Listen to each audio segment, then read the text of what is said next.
Prime minister साहब, हम यहाँ पे नदीम के लोग प्यासे मर रहे हैं।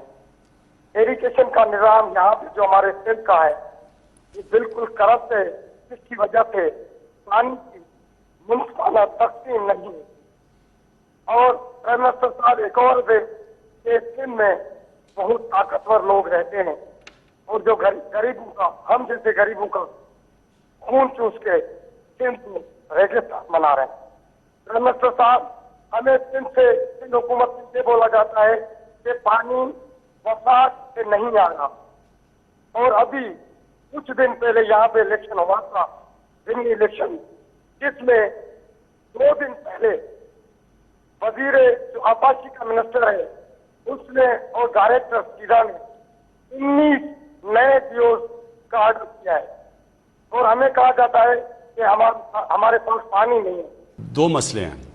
एक मसला कि सारे पाकिस्तान में पानी का मसला, मैं उसके ऊपर तो आपको इस वक्त अपनी कौम को इस चीज़ की एक चीज़ वाज़े करता हूँ कि 10 डैम्स इंशाल्लाह हम बना रहे हैं जो शुरू हुए हैं अगले 10 सालों तक। यानी हम वो जो कि पाकिस्तान को 50 साल पहले काम करना चाहिए था वो इंशाल्लाह हमारी हुकूमत आपको करके दिखाएगी।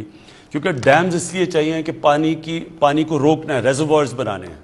हमें रेजर्वॉयर्स बहुत पहले बनाने चाहिए थे, क्योंकि जैसे जैसे आबादी भी बढ़ रही है और कई तरह ये ग्लोबल वार्मिंग की वजह से पानी भी कम हो रहा है, तो जो पानी सूबों का हिस्सा है उस सारों में कमी आ रही है। लिहाजा इसका तरीका ये है कि पहले डैम्स बनाएं और फिर सूबों के अंदर मुनसिफाना तकसीम की जाए। अभी तक मुझे हैरत ये है कि टेलीमेट्री सिस्टम, ये एक टेक्नोलॉजी होती है जिससे पता चल जाता है कि किस सूबे को कितना पानी जा रहा है, वो टेलीमेट्री सिस्टम ही नहीं काम कर रहा।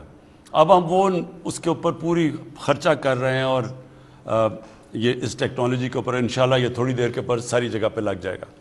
तो पहले चीज़ तो एक पानी के अंदर इजाफा, रेजर्वॉयर्स बना के, अगर रेजर्वॉयर्स नहीं बनते पानी में इजाफा नहीं होगा और आगे मज़ीद पानी का शदीद प्रॉब्लम आ सकता है। दूसरा कि जब वो पानी आ जाए तो फिर मुनसिफाना तकसीम हो, यानी सारे सूबे समझें कि हमें जो हमारा शेयर है वो मिल रहा है। तीसरी चीज़ जो कि सूबों के अंदर पानी की डिस्ट्रीब्यूशन है, ये भी एक बहुत बड़ा एक मसला बना हुआ है, क्योंकि जो बेचारा कमज़ोर और गरीब है, किसान है, उसके पास पानी नहीं पहुंचता, उसका पानी चोरी हो जाता है। और जो मैंने अभी सिंध असेंबली में सुना था, एक रूलिंग पार्टी के, पीपल्स पार्टी के एमपी ने, तो उन्होंने भी ये कहा कि वहाँ जो ताकतवर है वो अपनी ज़मीन में पानी ले जाता है और बेचारा जो कमज़ोर है उसकी ज़मीनें खुश्क रहती हैं।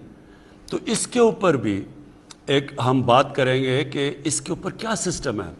अपने जो हमारे नीचे सूबे हैं उनके अंदर तो हम ये इन्फोर्स करेंगे, लेकिन सिंध के अंदर सिंध की हुकूमत की ये जिम्मेदारी है कि जो कमज़ोर हैं बेचारे, इनका काम है उनको पानी पहुँचाना।